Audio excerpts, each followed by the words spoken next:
Jesus came with his disciples to a place called Gethsemane. He said to them, "Sit here while I go over there and pray."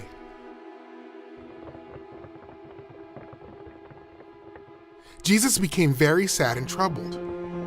Jesus went a little farther. He fell face down and prayed,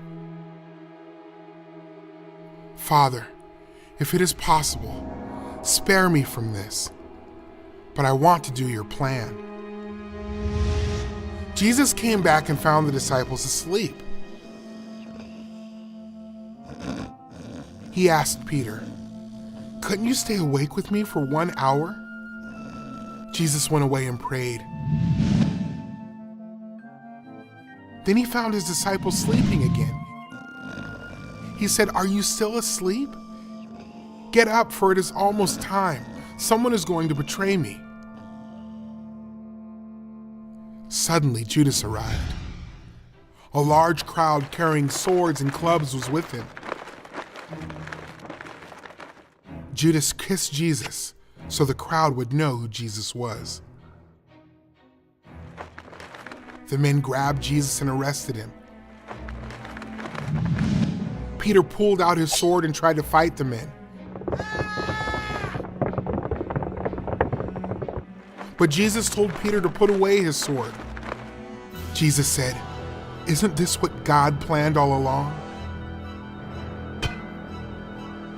Jesus' followers ran away, but Peter stayed nearby to watch.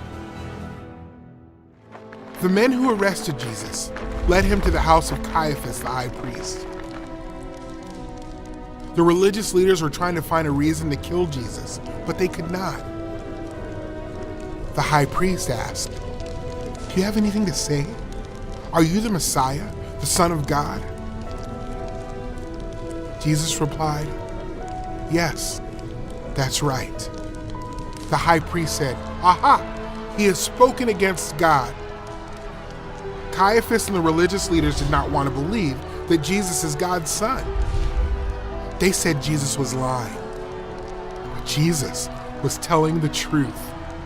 The crowd said, "He deserves to die." They spit in Jesus' face and hit him. A servant saw Peter and asked, "Aren't you one of Jesus' disciples?" "No, I'm not," Peter said. Twice more, as Peter watched what was happening to Jesus, someone asked him if he was a follower of Jesus. Peter said no. The next morning, the religious leaders decided how they would kill Jesus. Then, they took him to Pilate, the governor.